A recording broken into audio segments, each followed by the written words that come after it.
नमस्कार, बहुत बहुत स्वागत है आपका एपीएन न्यूज में। आपके साथ मैं हूं अभिलाषा। उत्तर प्रदेश में आज आखिरी चरण में पूर्वांचल के 7 जिलों की 40 सीटों पर मतदान जारी है और 7वें और आखिरी चरण में पीएम मोदी के संसदीय क्षेत्र वाराणसी समेत 7 जिलों के 40 विधानसभा क्षेत्रों में वोट डाले जा रहे हैं। आज गाजीपुर, वाराणसी, चंदौली, मिर्जापुर, भदोही, सोनभद्र और जौनपुर में मतदान हो रहा है। इस चरण में सोनभद्र, मिर्जापुर और चंदौली 3 नक्सल प्रभावित जिले भी शामिल हैं। इन तीनों जिलों में किसी भी खतरे से निपटने के लिए अतिरिक्त सुरक्षा बल तैनात किए गए हैं। अंतिम चरण में 1 करोड़ 41 लाख मतदाता अपने मताधिकार का इस्तेमाल करेंगे। इनमें 64,76,000 महिला मतदाता शामिल हैं।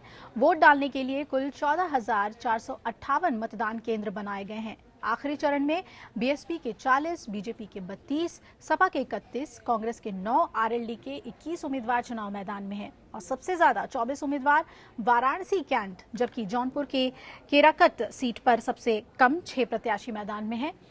2012 की अगर बात कर लें तो कुल 40 सीटों में 23 सपा के खाते में गई थी और बसपा को 5 सीटें मिली थी, जबकि बीजेपी को 4 और कांग्रेस को 3 सीटें मिली थी। अन्य को 5 सीटों पर सफलता मिली थी। आखिरी चरण में कुल 535 उम्मीदवार अपनी किस्मत आजमा रहे हैं। तो आज वोटिंग के साथ ही यूपी विधानसभा चुनाव संपन्न हो जाएगा और इसके बाद लोगों को 11 मार्च का इंतजार रहेगा, जब राज्य में 17वीं विधानसभा के गठन के लिए वोटों की गिनती की जाएगी और नई सरकार बनेगी।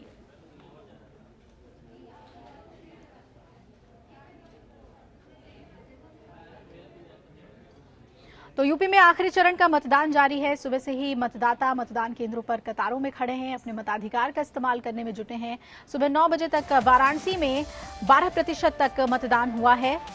ग्राफिक्स के जरिए हम आपको समझा रहे हैं। चंदौली में 8.5%, भदोही में 15.81%, मिर्जापुर में 13.2% और गाजीपुर में 12.4% मतदान सुबह 9 बजे तक दर्ज किया गया है। तो पूर्वांचल का यह आखिरी चरण बेहद अहम माना जा रहा है हर लिहाज से। और जिस तरह से कैंपेनिंग में पीएम मोदी की ताकत देखने को मिली, पावर पैक कैंपेनिंग उन्होंने किया वाराणसी में और कहा जा रहा है कि ये उनकी प्रतिष्ठा से जुड़ा हुआ चरण है, इसलिए कोई भी कोर कसर बीजेपी ने नहीं छोड़ी इस चरण में कैंपेनिंग के लिहाज से। और इसका फायदा भी मिल सकता है क्योंकि वाराणसी अब एक ऐसा संसदीय क्षेत्र, ऐसा निर्वाचन क्षेत्र बन चुका है जिसका असर, इन्फ्लुएंस इसका बाकी सीटों पर भी पड़ता है। तो क्या पूर्वांचल के इस आखिरी चरण में इन 40 सीटों पर पीएम मोदी के कैंपेनिंग का पूरा असर देखने को मिलेगा? इस वक्त हम आपको दिखा रहे हैं मतदान प्रतिशत। वाराणसी में 12, चंदौली में 9%, भदोही में 16, मिर्जापुर 13% और गाजीपुर में 12% तक मतदान अभी तक हुआ है।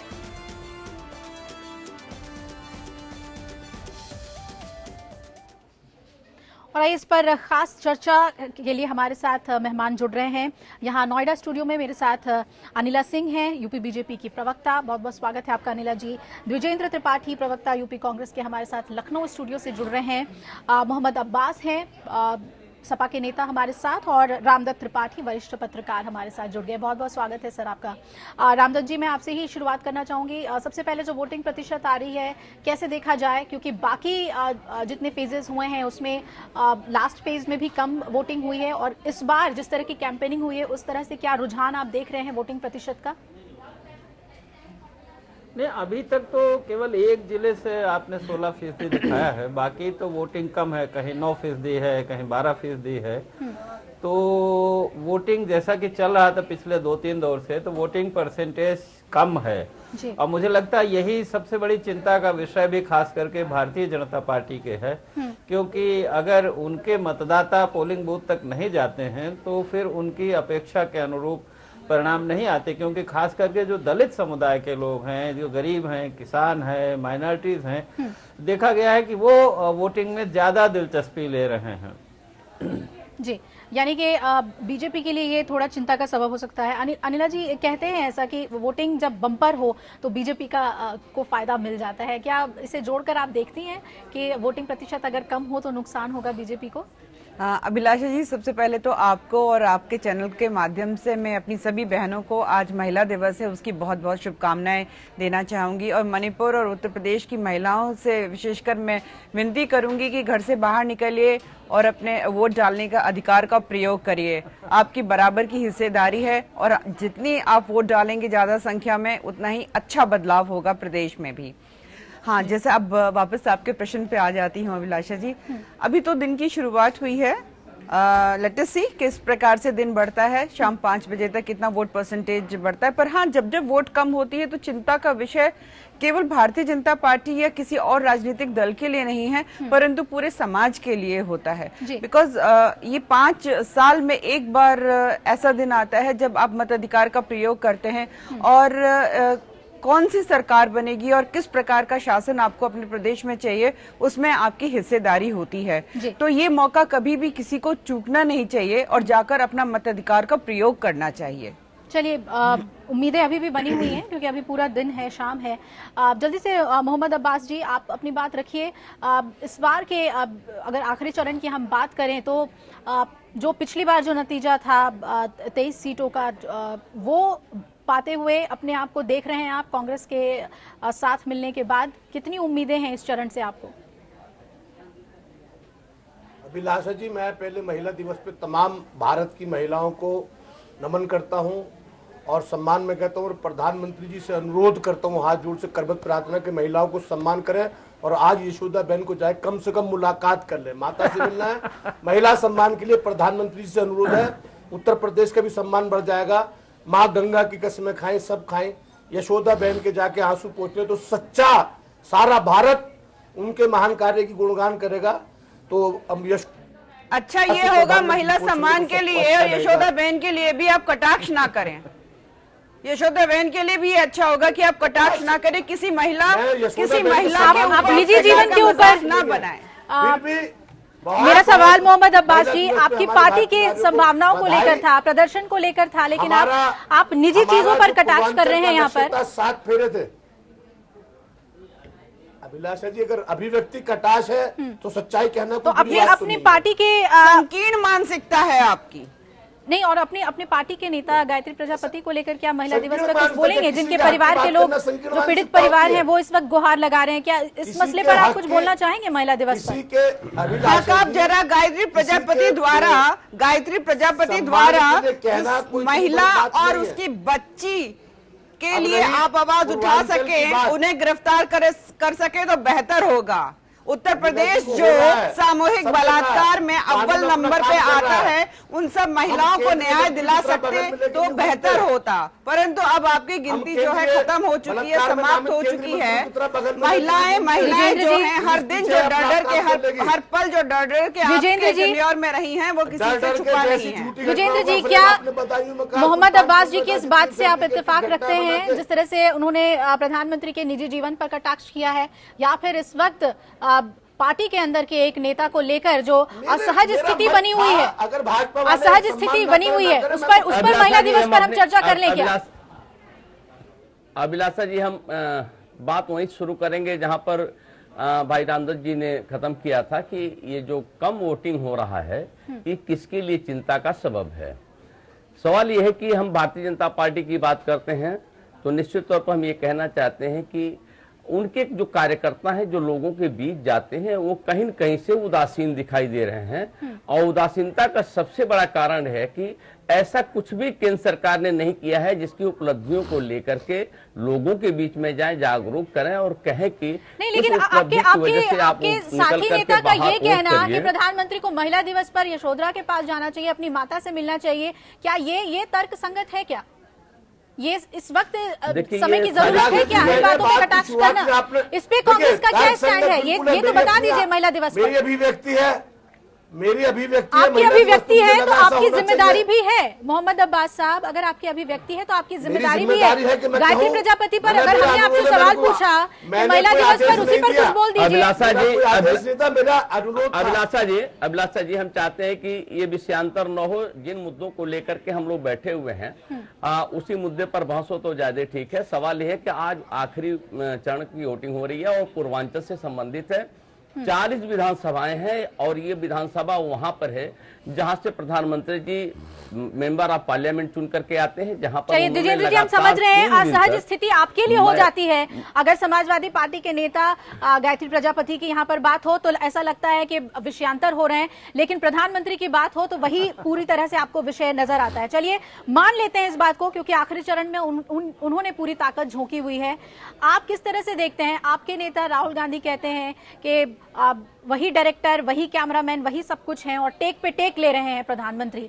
आपको नहीं लगता कि उनके डायरेक्शन और जिस तरह से उन्होंने कैंपेनिंग को संभाला है उसका फायदा मिल सकता है पूर्वांचल में? हाँ ठीक है, हाँ ठीक बात, आपने सही कहा। राहुल जी के कहने का जो मतलब है उसको आप भी समझ रहे हैं और सारे लोग समझ रहे हैं कि टेक क्यों लेना पड़ा उनको, कि एक दिन निकलते हैं लोगों से वहां पर एक रोड शो करते हैं और बिना अनुमति के रोड शो करते हैं।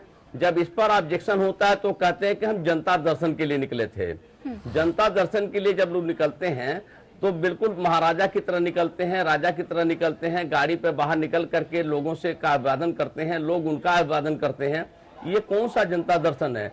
जिस देश का प्रधानमंत्री कानून का पालन न करे और अपनी मनमानी पर उतर आवे और वो कहे कि हम जनता दर्शन के लिए निकले थे, तो इसका मतलब रोड शो को क्या कहेंगे हम?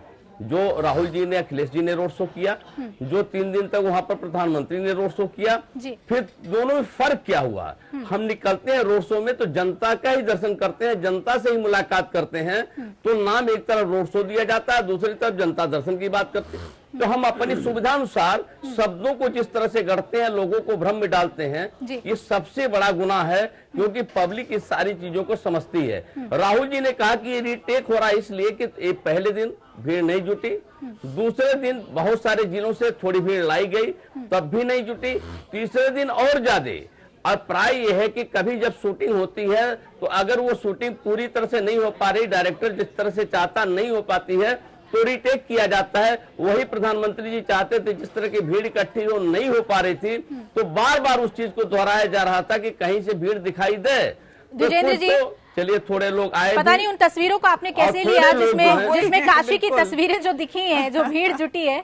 आप जिसे रीटेक कह रहे हैं वो कई लोग उसे वंस मोर समझ रहे हैं। मैं आपसे जानना चाहूंगी रामदत्त जी, भीड़ नहीं है। रामदत्त जी, मैं आपसे जानना चाहूंगी, ये बात हम सभी कहते हैं। मैं आ रही हूँ आपके पास मोहम्मद अब्बास जी, आऊंगी आपके पास और कई सवाल हम पूछेंगे। आप नतीजा बहुत पास है, अभी बहुत जल्द ही रिजल्ट आएगा, आज आखिरी पेपर है, उस पर चर्चा हम कर लें जरा। रामदत्त जी, हम हमेशा आकलन में कहते हैं कि भीड़ जो है वो वोट में कन्वर्ट हो जाए, आप ऐसा नहीं सोच सकते, लेकिन जिस तरह की भीड़ बनारस में जुटी, क्या ये एक इनसिक्योरिटी नहीं पैदा करती कांग्रेस सपा के लिए? और अगर प्रधानमंत्री ने जिस तरह से भी 3 दिन का कैंपेनिंग किया, उसे एक कार्यकर्ता के तौर पे या एक सांसद के तौर पे क्या गलत ठहराया जा सकता है? इन पार्टियों की क्या हताशा नहीं है इसमें? देखिए, जो सूचनाएं बनारस से आई थी उसमें तो ये कहा गया था कि राहुल गांधी और अखिलेश का रोड शो संख्या के हिसाब से ज्यादा बड़ा था जो बीजेपी और नरेंद्र मोदी जी का था। तो मुझे लगता है कि वो संख्या पे बहुत ज्यादा नहीं जाना चाहिए। एक बात जरूर है कि आमतौर पे जैसे हमने देखा कि भाई रायबरेली में या अमेठी में भी लोकसभा चुनाव कांग्रेस के लीडर जीतते हैं, लेकिन विधानसभा दूसरे दल जीतते हैं, तो उससे बहुत ज्यादा पैनिक नहीं होता। ये समझ में नहीं आ रहा कि मोदी जी ने इतना प्रतिष्ठा का प्रश्न क्यों बना लिया है बनारस में कि अपनी जीत का। और वो पता नहीं क्यों ऐसा लगता है कि जैसे उनको बीजेपी के जो कार्यकर्ताओं पे उतना भरोसा नहीं है। इसकी वजह शायद यही है कि बीजेपी के कार्यकर्ता नहीं निकल रहे टिकटों के वितरण में नाराजगी से। अनिल जी, ऐसा है क्या? ये भी है, एक सुना कि पूर्व क्योंकि प्रधानमंत्री जी के बेटे ने ये कहा कि 2 साल से हम टाइम मांग रहे थे, शास्त्री जी के बेटे ने, मिलने का टाइम नहीं मिला, उनके घर पहुंच गए। तो कहीं न कहीं कम्युनिकेशन गैप है कार्यकर्ता और बीजेपी नेतृत्व के। और रूठों को मनाने का मौका भी उनके लिए ये हो गया। श्याम दादा को लेकर वो विश्वनाथ मंदिर में गए। अनिला जी, ऐसा है क्या कि बहुत जो डैमेज कंट्रोल करने की कोशिश की है पीएम ने, क्योंकि पूर्वांचल में ये कहा जा रहा है कि अगर बीजेपी को नुकसान होगा तो वो अंदरूनी कलह की वजह से हो सकता है।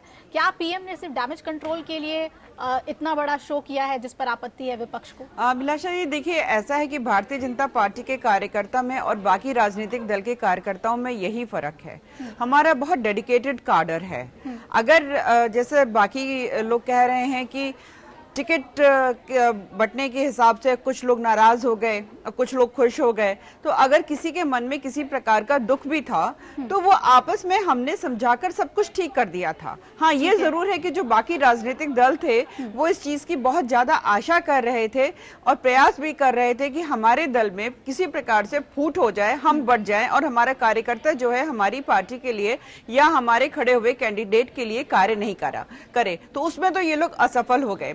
अभी बहुत कुछ बोल रहे हैं कांग्रेस के प्रवक्ता भाई भी हमारे और समाजवादी पार्टी के प्रवक्ता भाई भी यहाँ पर बोल रहे हैं। कांग्रेस को तो पूर्वांचल कभी माफ नहीं करेगा क्योंकि इनके जो इनकी मुखिया परिवार है उसको हमेशा पूर्वांचल ने वहां से जिताया है और पूर्वांचल के लिए कभी कुछ नहीं कहा। मैं पूरे पूर्वांचल के विषय में यहाँ पर बात कर रही हूँ क्योंकि जब नेहरू गांधी परिवार की बात आती है वो कोई छोटी मोटी बात नहीं होती है, बहुत बड़ा परिवार है। तो कांग्रेस ने जिस प्रकार से छला है उत्तर प्रदेश को और खासतौर से पूर्वांचल को, वो किसी से छुपा हुआ नहीं है। तो कांग्रेस तो वहाँ पे बिल्कुल साफ है, सफाया है। पिछली बार के नतीजों से कंपेयर करें तो आपसे बस एक सीट पीछे है ये, बिल्कुल जी बिल्कुल। और जिसमें कि हमारी पार्टी ने बहुत मेहनत करी और 2014 के नतीजे आपने देखे हैं और वही उत्साह और वही डेडिकेशन हमारे भारतीय जनता पार्टी के कार्यकर्ताओं में है। और आज भी देख लीजिएगा जब 11 तारीख को नतीजे सामने आएंगे तो जितने लोग अभी बोल रहे हैं वो शांत हो जाएंगे। एक और बात कही जा रही है अनिला जी कि बाकी जगह अगर हार हो तो पार्टी के कार्यकर्ता नेता जितने भी पदाधिकारी गण हैं उनके ऊपर जिम्मेदारी दी जा सकती है कि इनकी वजह से हार हुई है। लेकिन अगर वाराणसी संसदीय क्षेत्र में सीट हारते हैं तो सीधे सीधे प्रधानमंत्री की प्रतिष्ठा दांव पर और उनके लीडरशिप पर सवाल वहां पर उठ जाएगा। ये भी एक वजह है कि वाराणसी में ज्यादा जोर लगाया गया है। देखिए, जहां तक लीडरशिप का विषय है तो मैं 2014 पे वापस आना चाहूंगी। फिर तो बीएसपी सुप्रीमो या फिर यादव परिवार के जो सुप्रीमो जो पूर्व सुप्रीमो रहे हैं और वर्तमान सुप्रीमो, इन सबको बिल्कुल अपने आप ही रेजिग्नेशन लेटर्स दे के अपने घर पे बैठ जाना चाहिए। देखिए, कोई भी जीत या हार होती है किसी व्यक्ति विशेष की वजह से नहीं होती है, ये टीम एफर्ट होता है। तो अगर जीत की खुशियां या सेलिब्रेशन मनाया जाता है तो सब मिलकर मनाते हैं, अगर हार का दुख होता है तो वो भी सब आपस में मिलकर बांटते हैं। प्रधानमंत्री नरेंद्र मोदी जी का वाराणसी संसदीय क्षेत्र है, अगर और आप वाराणसी देखिए ना, सेंटर में पड़ता है। जितनी जगह भी अगर आपको रैली करनी है, सभा करनी है, जो भी कुछ करना है, वाराणसी आपका एक तरीके से हेडक्वार्टर हो जाता है। और इसको देख के पता नहीं क्यों बाकी विरोधी दल बहुत विचलित हो रहे हैं। शायद उनको आदत नहीं रही थी कि पीछे अगर हम देखें तो ऐसे प्रधानमंत्री हमारे देश को लगातार मिलते रहे कि लोगों के बीच में नहीं जाते थे। एक बात और जोड़ दूं, अभी मेरे कांग्रेस के भाई बोल रहे थे कि महाराजाओं की तरह वो निकले थे। महाराजा, युवराज, ये सब भारतीय जनता पार्टी के प्रधानमंत्री जो बने हैं नरेंद्र मोदी जी, उन पे नहीं लागू होता। ये तो राहुल गांधी और अखिलेश यादव जी हैं जो युवराज और शहजादा की उपाधि उनको मिली हुई है। वो तो एक कॉमन मैन है और यही कॉमन मैन की शक्ति होती है। जब एक आम आदमी के बीच में जाता है तो जनसैलाब उमड़ता है। कुछ बोलना चाहते हैं आप जल्दी से मोहम्मद अब्बास जी और द्विजेंद्र जी, आप अपनी टिप्पणी दें, फिर हमें ब्रेक पे चलना है। जी मोहम्मद अब्बास जी। देखिए, हमारी बहन ने कहा कि युवराज और शहजादे होते हैं। जनता के बीच के युवराज फटी हुई जेब पर कुर्ता पहनते हैं और पाखंड के आधार पर बना हुआ फकीर जो झोले की बात करता हुआ है वो 9-9 लाख 10-10 लाख और 10-10 करोड़ रुपए के कपड़े पहनता है। फर्क सिर्फ इतना है कि फकीर अपने प्रचार में 1100 करोड़ रुपए खर्च करता है और यहाँ खाट और सब चीजों को लेकर हम जनता के बीच जा रहे हैं। तो इनमें उनमें इतना फर्क है। चलिए, ये कर्मण्यवाधिकार, नोटबंदी के बाद इतना पैसा कहाँ से आया, ये सवाल है। चलिए, ये सवाल कई लोग उठा रहे हैं। जी द्विजेंद्र जी, आप अपनी बात कहिए। राजा महाराजा वाली बात पे आप अनिला जी ने जवाब दिया कि आपके यहाँ ये युवराज और ये तमाम तरह की तमगों का इस्तेमाल होता है, बीजेपी में नहीं होता। आपने देखिए, ऐसा है कि ये दो नौजवानों से प्रधानमंत्री जी कितना डरे हुए हैं, भारतीय जनता पार्टी कितनी डरी हुई है, आप सबने देखा होगा। हम आपको ही जज बनाते हैं, आप सबने देखा। रामदत्त जी बहुत वरिष्ठ पत्रकार हैं, हम आपसे भी कहते हैं, सबने देखा वो दोनों नौजवान किस साधारण तरीके से लोगों के बीच में गए, लोगों का अभिवादन स्वीकार किया, लोगों को प्रणाम किया उन्होंने। सवाल यह है कि हमारे पास एक मुख्यमंत्री पद का चेहरा है, अखिलेश यादव वो चेहरा है जिन्होंने विकास के मुद्दे पर लोगों के बीच से लोगों से वोट मांगा। क्या प्रधानमंत्री जी ये बताएंगे या हमारी नेता, हमारी बहन बैठी हुई है, बताएंगे कि भारतीय जनता पार्टी के पास स्थानीय स्तर पर मुख्यमंत्री पद का कोई चेहरा है कि नहीं है। और चलिए हम मान भी लेते हैं, तो क्या प्रधानमंत्री जी मुख्यमंत्री पद के चेहरे के रूप में अपने आप को स्थापित करना चाहते हैं? अगर बीजेपी बाई द वे, एक तो जिसकी गुंजाइश दूर दूर तक नहीं है जी, अगर हारेगी तो प्रधानमंत्री जी इसकी जिम्मेदारी और जवाबदेही। चलिए ये सभी सवाल हम अनिला जी से रखेंगे और वरिष्ठ पत्रकार रामदत्त त्रिपाठी जी से भी समझने की कोशिश करेंगे कि क्या बीजेपी की तरफ से मुख्यमंत्री के लिए एक चेहरा नहीं प्रोजेक्ट करना ये नुकसानदेह हो सकता है, या फिर जिस तरह से पूर्वांचल में दम दिखा है प्रधानमंत्री मोदी का वो काफी है यूपी की जनता को बीजेपी की तरफ खींचने के लिए, और चेहरा बाद में बीजेपी अपने हिसाब से लेकर आ सकती है। लगातार चर्चा हो रही है आखिरी चरण को लेकर, दावे सभी पार्टी के अपने अपने हैं और खास तौर पे बीजेपी जो इस वक्त फोकस में है प्रधानमंत्री के पावर पैक कैंपेनिंग की वजह से, उस पर सवाल भी उठ रहे हैं कांग्रेस और समाजवादी पार्टी की तरफ से। सीधे अनिला सिंह जी आपके पास आते हैं। थोड़ी देर पहले जो बातें द्विजेंद्र जी कह रहे थे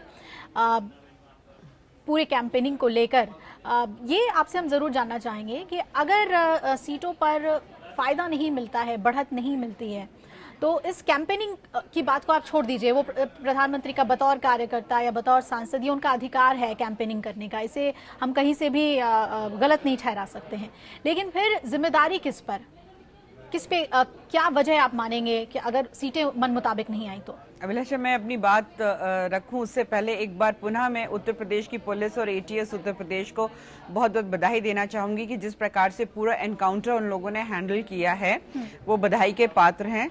और क्योंकि वाराणसी का जब विषय चल रहा है तो मुझे याद है 2006 में जब वाराणसी में आपने देखा कि वहाँ पे ये बॉम्बिंग्स वगैरह हुई थी, तो उसमें लश्कर तैयबा का हाथ बताया गया था।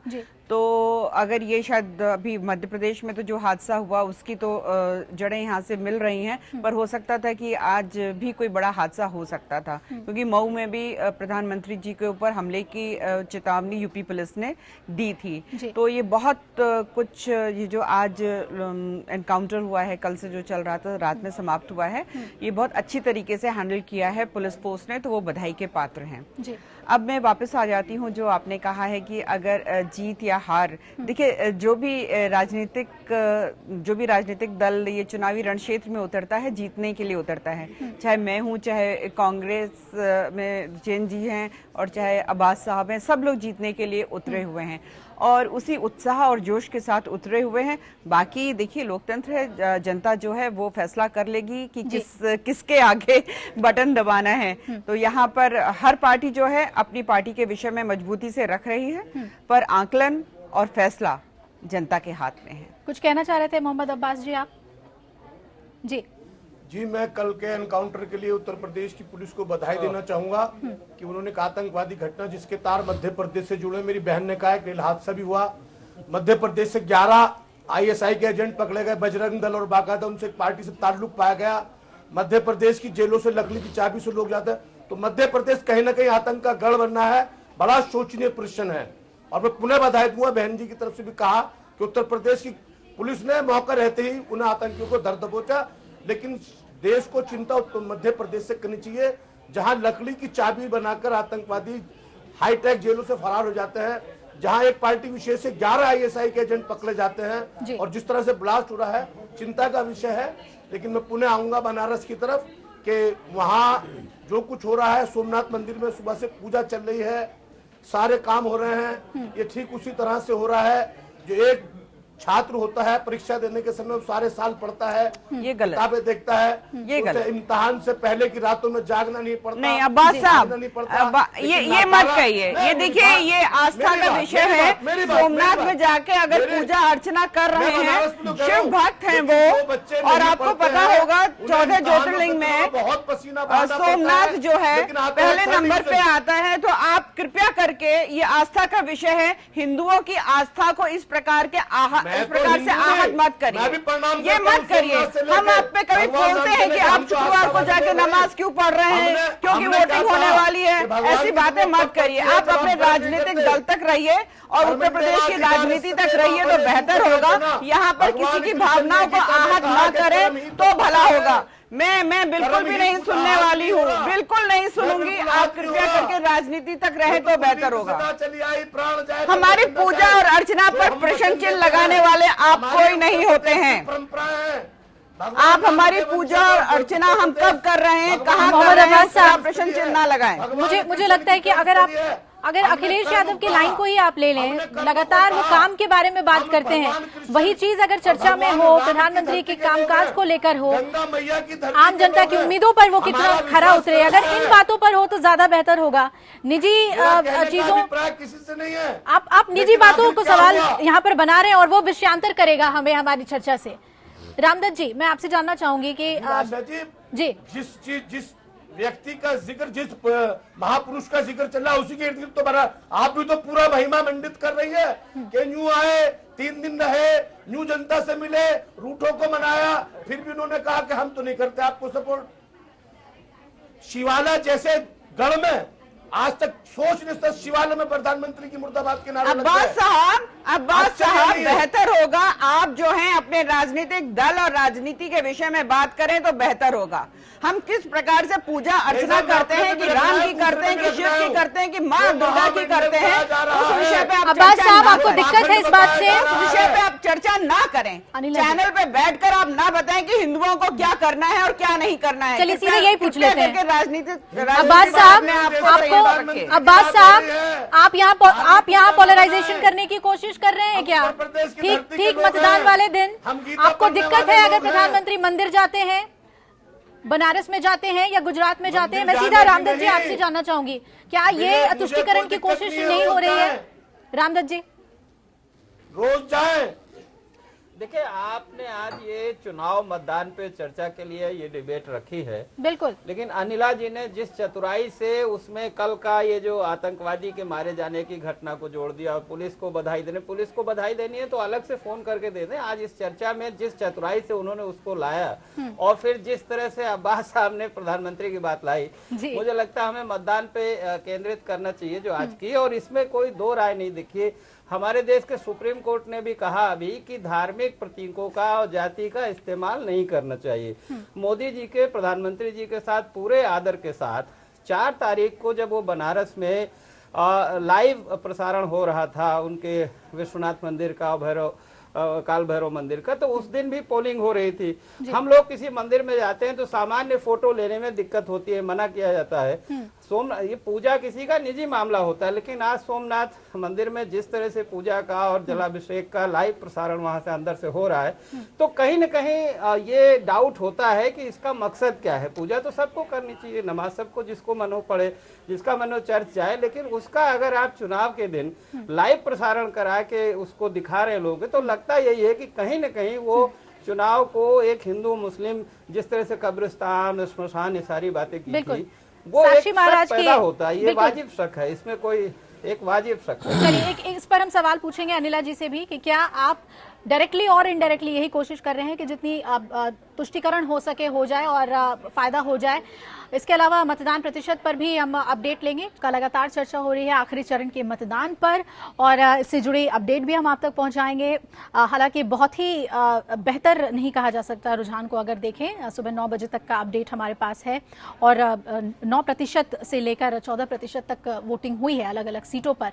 लेकिन दिलचस्प है ये आखिरी चरण, क्योंकि पूर्वांचल अगर कब्जे में आ जाए तो कहा जाता है कि सत्ता की राह जो है वो बिल्कुल आसान हो जाती है, लेकिन वो इस बार फंसा हुआ नजर आ रहा है। पेंच यहाँ बड़ा है। बीजेपी ने हालांकि अपनी पूरी कोशिश की है, पूरा दम लगा दिया है प्रधानमंत्री नरेंद्र मोदी के जरिए। जो बात रामदत्त जी आप ब्रेक से पहले कह रहे थे कि कोशिश तुष्टिकरण की तो हुई ही है, इससे बीजेपी भी पीछे नहीं हट सकती, क्योंकि जिस तरह से मंदिरों से लाइव टेलीकास्ट हो रहा है पूजा अर्चना और तमाम चीज़ें, और ठीक मतदान वाले दिन इसका असर जो है वो पड़ेगा। क्या मतदाताओं पर इसका असर पड़ेगा पूर्वांचल में? लेकिन जिस तरह के रुझान आ रहे हैं वोटिंग प्रतिशत में बहुत ज़्यादा उछाल तो देखने को नहीं मिल रहा है। रामदत्त जी, नहीं, उसका मतदान ऐसा नहीं है कि कोई पूजा देख के अपना प्रेफरेंस बदल लेगा, लेकिन ये है कि एक कोशिश लगती है और खास करके कि भाई हम वो दिखाने की बीजेपी की रणनीति यही है दोनों की। एक तरह से जैसे मायावती कह रहे हैं कि दलित और मुस्लिम मिल जाए, गठबंधन इसलिए हुआ कि भाई माइनॉरिटीज एकजुट हो जाएं। तो बीजेपी भी ये दिखाने की कोशिश कर रही है कि देखिए कांग्रेस, सपा, बसपा ये तीनों मुस्लिम परस्त पार्टियां हैं और हमें हिंदू हितैषी पार्टी हैं। तो बजाय जो मुद्दे हैं पूर्वांचल के, गरीबी मुद्दा है, पिछड़ापन मुद्दा है, पलायन मुद्दा है, रोजगार के लिए जा रहे हैं, गंगा जी का इतना प्रदूषण का मुद्दा है, मुद्दों पर बात करने के बजाय ये जो सिंबॉलिक जाति धर्म, बीजेपी ने जैसे इस बार गढ़वा आश्रम गए कि वो जो पिछड़ों का और यादव लोगों का ज्यादा श्रद्धा का है, तो ये जो प्रतीकों से बात हो रही, तो इसमें जनता को क्या मिलता है? जो गरीब जनता है, जो बेरोजगार है, चीनी मिले बंद है, कपड़ा मिले बंद है, बुनकर परेशान है। मुझे लगता है कि इन पे बात होनी चाहिए ना कि भाई किसके पास क्या प्लान है। चलिए तो अनिला जी, पब्लिक का भी भला होगा। रामदत्त जी की बात पर सीधे आपसे जवाब चाहेंगे हम कि जरूरत क्या है कि आप लाइव टेलीकास्ट करें मंदिरों से, मतलब कहीं ना कहीं प्रतीकों के जरिए आप कोशिश कर रहे हैं मैनिपुलेट करने की अपने वोटर्स के साथ, और क्या फायदा होगा? नहीं, देखिए एज अ मीडिया चैनल आपने भी जब लोगों को इंटरव्यू किया जगह जगह जाके, तो उन लोगों ने हमेशा विकास की बात करी है कि आपने पूछा कि आप किस आधार पे वोट करोगे, उन्होंने कहा है कि सड़कें, बिजली, पानी, रोजगार, इस आधार पे हम वोट करेंगे। तो अगर पूजा अर्चना हो भी रही है, प्रधानमंत्री जी द्वारा हो रही है, उसका लाइव टेलीकास्ट हो रहा है, मुझको लगता है कि इससे वोटों पे कोई फर्क नहीं पड़ने वाला है, क्योंकि जो मुद्दे होते हैं वो लगातार सालों साल के मुद्दे होते हैं, चाहे वहाँ पे बंद हुई फैक्ट्रियां हो और चाहे वो हमारे बुनकर हो, चाहे मिर्जापुर का जो पीतल उद्योग है वो बंद हो चुका हो, चाहे वो बेहाल सड़कों का हाल हो, और चाहे वहां पर तकरीबन 65% से ज्यादा बेरोजगारी जो है वहाँ पे युवाओं के बीच में वो हो। तो ये जो मुद्दे हैं जो लगातार सालों साल वहाँ की पब्लिक को झेलने पड़ते हैं, उसी के आधार पर ही वो वोट करते हैं। जी चलिए, बीजेपी की हमने बात कर ली, इसका कितना फायदा होगा पावर कैंपेनिंग का बीजेपी को, ये पता चल जाएगा 11 तारीख को। लेकिन समाजवादी पार्टी की भी बात कर लें तो जो स्टार कैंपेनर समाजवादी पार्टी की कह सकते हैं, जिनके अंदर वो ताकत है वोटर्स को अपनी ओर खींचने का, जनाधार है जिनका, मुलायम सिंह यादव। आजमगढ़ की बात करें, बहुत ही अहम सीट है ये पूर्वांचल का, और सपा के लिए इस बार भी बेहद अहम रहने वाला है। आजमगढ़ नहीं जाते हैं मुलायम सिंह यादव, क्या तब भी मोहम्मद अब्बास जी वहाँ की जनता आपको चुनेगी? क्या ये एक बड़ी खामी नहीं नजर आती, कमी नहीं नजर आती आपको कि मुलायम सिंह यादव ही नहीं जाते हैं अपने संसदीय क्षेत्र? आपको शायद जानकारी नहीं है, चुनाव शुरू होने से पहले ही नेताजी के जो बड़ी रैलियों का सिलसिला था वो आजमगढ़ में पूरी कर चुके। मंडल ले ली, आजमगढ़ में करी, विशाल ले ली, आपने कवरेज किया होगा। नेताजी आजमगढ़ गए हैं वो, है बरेली में करी। अगर मेरी जानकारी दुरुस्त नहीं है, आजमगढ़ में आप रैली सभी लोग हैं यहाँ पर, आप बता सकते हैं मुझे? चुनाव में नहीं गए, दिसंबर में रैली करी है। क्या नेताजी ने अपने कैंडिडेट के लिए वो गए हैं वहाँ पर? मेरा सवाल यही है।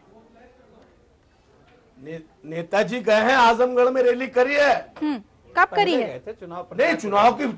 केवल 2 लोगों के लिए उन्होंने वोट मांगे हैं, एक अपनी बहू के लिए और एक अपने भाई के लिए, और किसी और के लिए उन्होंने वोट मांगे ही नहीं है पूरे इलेक्शन। जौनपुर में नेताजी परसों थे।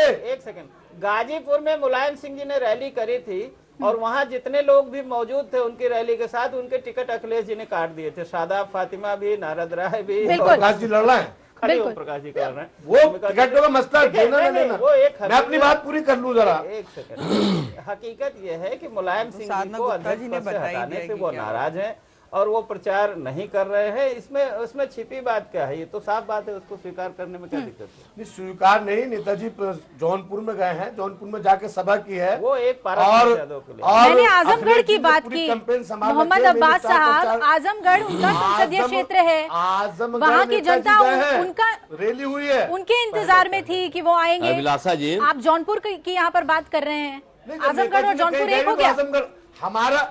हमारा संसदीय क्षेत्र इतना मोहताज नहीं कि घुटने टेक पर पड़े। तो ये बात बोलिए ना, ये बात बोलिए, हमें गिड़गिड़ाना नहीं पड़ता। आप ये क्यों कह रहे हैं कि हमें जानकारी नहीं है? कन्नौज का संसदीय क्षेत्र है, मैनपुरी क्षेत्र है। आप ये क्यों कह रहे हैं कि हमें जानकारी नहीं है और उन्होंने रैली की और हमें जानकारी नहीं है? लोगों को अपनी सफाई देनी पड़ती है। कम से कम मुलायम सिंह यादव जहाँ जहाँ गए, हमारे चैनल ने उसकी पूरी कवरेज की है। क्या उन्होंने कहा है अपने प्रत्याशी के समर्थन के लिए? वो तमाम बातें दिखाई है मोहम्मद अब्बास साहब। नेताजी के आंख के इशारे से चलता है। अभिलाषा जी, वो तो साधना गुप्ता जी ने बता दिया है कि उनके साथ क्या किया है अखिलेश यादव जी ने। कि बेटा हूँ, गोद ले लो, गोदी पड़ा नहीं है। अभिलाषा जी, अब्बास जी, साधना गुप्ता जी ने बता शांत दिया होते हैं है। आप। जी जी अभिलाषा रामदत्त जी बताया, उन्होंने कहा कि मुख्यमंत्री बने अखिलेश यादव। अभिलाषा जी, जी कहा उन्होंने मुख्यमंत्री बने, और मैं से धन्यवाद दूंगा। रामदत्त जी प्लीज हमारा आप कहें। धरती, हमारे नेताजी धरती पुत्र है, गोद पड़े पुत्र नहीं है। तो धरती पुत्र नहीं गए अपनी धरती पर जिन्होंने उनको सांसद बनाया, यही सवाल और जी था मेरा। धरती में मिला दिया है उनके पुत्र ने। मंडलवाइज रैली करनी थी नेताजी को। सीधा सा सवाल था मेरा, लेकिन आप नाराज हो रहे हैं मंडलवाइज रैलियां की है नेताजी क्योंकि आपके ने। पास अब कुछ कहने को बचा नहीं है। विषयांतर हो गए आप मोहम्मद अब्बास साहब, कोई बात नहीं। रामदत्त जी आप कुछ कहना चाह रहे थे। जी हमारे पास ही तो है, हमारा काम बोलता है। फहरिस्त है 3 साल 73 सांसद, नाकारेपन की मिसाल। वो तो सच्चाई आपकी वेबसाइट में बोल दी है। आपका काम, आपका जो काम है वो आपकी वेबसाइट में बोल दिया है कि क्या क्या काम हुआ है। जयपुर बधार हमारा काम बोल रहा है। अनिला जी आइए मैदान में, आए हुए हैं। अब तो 11 तारीख को पता चलेगा कौन जीत रहा है कौन हार रहा है। 50 लाख का पेंशन कैसे बटी? तुम्हारे एक्सप्रेस पे एक तस्ला मट्टी मोहम्मद नहीं अब्बास बटी। साहब, हमने देश का इतिहास। मोहम्मद अब्बास साहब, एक्सप्रेस मेरे वाला सवाल साबित पे कर आपने दिया। मुझे गोल गोल घुमा दिया। आपके यहाँ जुमले का अब विषयांतर मत कीजिए, अब विषयांतर मत कीजिए। मेरा सवाल आजमगढ़ सीट को लेकर था। रामदत्त जी, रामदत्त जी कुछ कहने को नहीं है समाजवादी पार्टी के पास कि मुलायम सिंह यादव अपनी ही कॉन्स्टिट्यूंसी क्यों नहीं जाते प्रचार करने के लिए, कैंपेन करने के लिए। जा रामदत्त जी चुके, एक रैली कर चुके, गाजीपुर बलिया सब। बोलने दीजिए उन्हें। मोहम्मद अब्बास साहब लौटेंगे आपके पास। जी जब समाजवादी पार्टी में चुनाव निशान को लेके झगड़ा चल रहा था चुनाव आयोग में, जी तो समाजवादी पार्टी के कई लोगों का ये कहना था कि हम केवल अखिलेश जी के चेहरे पे चुनाव जीत जाएंगे, उनकी फोटो दिखा के चुनाव जीत जाएंगे। तो ये जो एक स्ट्रेटजी रही है समाजवादी पार्टी की मुलायम सिंह को अध्यक्ष पद से हटाने के बाद कि भाई अखिलेश जी और डिम्पल यादव जी ही पर्याप्त है, इसलिए उन्होंने किसी और को बहुत महत्व नहीं दिया। और खासकर मुलायम सिंह जी नाराज हैं। जिस दिन घोषणा पत्र इनका जारी हुआ उस दिन भी वो नहीं आए, नाराज रहे। लोग कहते हैं रात भर रोए थे वो। तो ये कोई छिपी बात नहीं है। अखिलेश जी अपने दम पे चुनाव लड़ रहे हैं, अपने काम के दम पे चुनाव लड़ रहे हैं। लोग उनको पसंद भी करते हैं, पॉपुलर भी हैं, और वो बाकी लोगों का इस्तेमाल नहीं करना चाहते पार्टी के। इसमें कोई छिपी बात नहीं है। नुकसान होगा अगर आजमगढ़ सीट की बात करें, यहाँ नुकसान होगा? नहीं, नुकसान तो आजमगढ़ क्या, नुकसान तो इटावा में भी होगा, मैनपुरी में भी होगा, एटा में भी होगा, फिरोजाबाद में भी होगा। नुकसान तो देखिए, जब पार्टी रैली में उड़ा जनसैलाब, जैसे बीजेपी परेशान है बनारस के लिए, तो जाहिर है कि सपा में भी अगर आंतरिक कलह है, झगड़ा है, तो नुकसान होगा। तो नुकसान में तो कोई छिपी बात नहीं है। जी आप कुछ कहना चाहेंगे द्विजेंद्र जी? सभाओं का अभिलाषा जी आपने जोश देखा? हाँ अभिलाषा जी, जी सबसे दुर्गा पहले प्रसाद कि अब हम अनिला जी जी के दुर्गा पास से- प्रसाद यादव अनिला काफी जी टाइम के से पास हैं, से अनिल इस बार अपनी सीट बचा अनिला जी पाएंगे के अपने पास से ही अपने हम बल शुरू पर, कर- क्योंकि विकास कार्यों की जो बात कर रहे हैं मोहम्मद अब्बास साहब के काम बोलता है। सड़कों की अगर हालत देखी जाए तो अब काम बिल्कुल नहीं बोलता। वो तमाम मसले हैं वहाँ के अभिलाषा आजमगढ़ के। अभिलाषा जी, अभिलाषा जी, कौन सी अभिलाषा सड़क जी, है? आइए। अभिलाषा जी, हम उसी आइए बात पर मैदान आते में। हैं। मैं यात्रा कर चुकी हूँ सर, मुझे मत समझाइए। मोहम्मद अब्बास साहब मुझे मत समझाइए। किसकी सड़कों का चर्चा? मिर्जापुर से आजमगढ़ की यात्रा मैंने की है। कौन सी कर? सड़कों का क्या हाल है मुझे मत समझाइए आप, फिर अलग ही चर्चा हो जाएगी यहाँ पर। यूपी में सड़कों का क्या हाल है ये मुझे मत समझाइए। तो हम राजनीति छोड़ दें। हमने यात्रा की है अभिलाषा जी। जी, अगर लखनऊ से 4 फोर व्हीलर से यात्रा करने के दौरान अगर आपको वॉलिनी या किसी भी ऑइंटमेंट की जरूरत ना पड़ जाए, पेन रिलीफ की, तो मैं राजनीति छोड़ दूंगा। तो फिर शुक्रिया कहें आपकी सरकार कहने को। वाले से जो सड़कें, ये अच्छा कहा अभिलाषा। ये भारतीय जनता पार्टी के लोग जिन सड़कों पर परिवर्तन यात्रा करे थे, मुझे सवाल वो पूछने सड़कें दीजिए हमने द्विजेंद्र बनाई जी हैं। से, आपको पता चल जाएगा काम कितना बोलता है। अगर आप दावे हैं तो। अभिलाषा जी, आजमगढ़ से 4 घंटे में पहुंच जाएगा लखनऊ। अभिलाषा जी, मैं उन्हीं मुद्दों पर आता हूं जो अभी अनिला जी ने जो शुरू किया था। खास तौर से अनिला जी जो अपने एजेंडे सेट कर रहे थे, लखनऊ में जो इनकाउंटर हुआ उसको लेकर के इन्होंने जिस तरह से पुलिस की तारीफ की, हमें लगता है एजेंडा सेट करते करते इस बात को भी ये भूल गई कि हमेशा इन्होंने कानून व्यवस्था को लेकर के उत्तर प्रदेश सरकार को घेरने की कोशिश की थी। चलिए कम से कम इन्होंने माना कि यहाँ पे की पुलिस जो है पूरी तरह से चुस्त एक दुरुस्त महीना है पहले और आप भी यहाँ की व्यवस्था कानून संभाल व्यवस्था सकती को है। लेकर प्रश्न चिन्ह उठाते थे। अनिला जी प्लीज एक इनको मिनट। बताइए, कानून अभिलाषा जी, मैं व्यवस्था और दूसरे मुद्दे पर आता हूँ। ये टेररिस्ट पूरा एक्ट चुनाव जो होता है अनिला जी वो अलग कहना अलग चाह रहे हैं कि जहाँ पर अगर इफ यू आर थैंकिंग अनिला UP ji, police please, then you should एक thank minute. UP government also.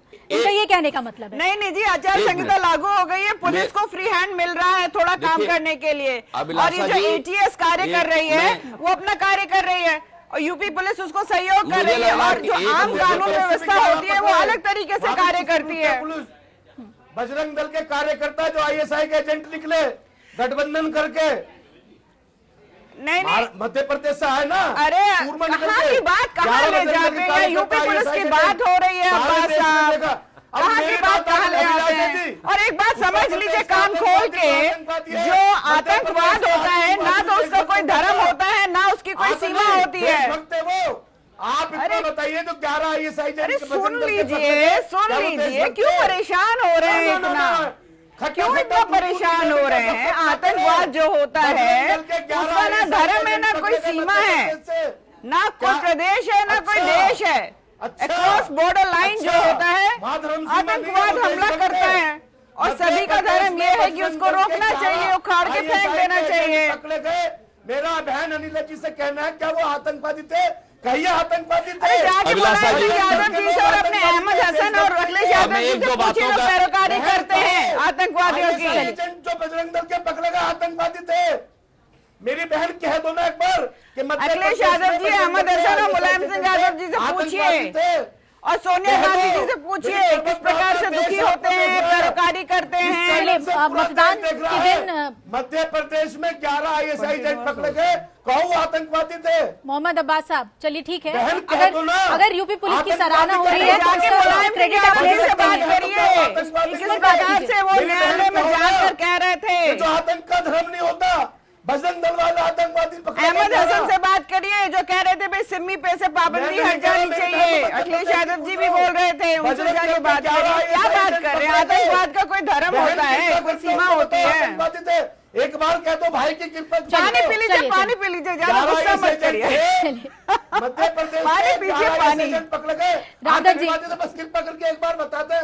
Ramdatt जी कैसे देख रहे हैं पूर्वांचल की लड़ाई को, आप कंक्लूड कीजिए। क्या बढ़त मिलेगी बीजेपी को, बढ़त मिलेगी? रामदत्त जी पूर्वांचल की लड़ाई कैसे देख रहे हैं, सीधी टक्कर किसके बीच देख रहे हैं? देखिए लड़ाई मुझे लगता है पूर्वांचल की काफी जटिल है और उसमें कोई भी दल आश्वस्त नहीं है। अभी तो हम यही कह सकते हैं कि आसान नहीं है किसी के लिए, क्योंकि सभी पार्टियों में एक तो आंतरिक कलह है, सभी पार्टियों से नेता इधर से उधर गए हैं और पब्लिक इस बार मतदाता खामोश है और बहुत सारे मतदाता वोट डालने भी नहीं जा रहे हैं। तो मुझे लगता है कि लड़ाई काफी जटिल है और कोशिश इसीलिए सारी जो दल हैं वो अपने लगे हुए हैं कि अधिकतम जो भी है वो उसमें से कोशिश में लगे हुए हैं। तो मुझे नहीं लगता कि चलिए तो बहुत आज ज्यादा बढ़त किसी को बिल्कुल दिख बिल्कुल रही बहुत है। बहुत शुक्रिया आप सभी का हमारे साथ जुड़ने के लिए, इस चर्चा में भाग लेने के लिए। सभी पार्टी के अपने अपने दावे हैं और आज मतदान आखिरी चरण का जब संपूर्ण हो जाएगा उसके बाद नजर 11 तारीख पर ही होगी,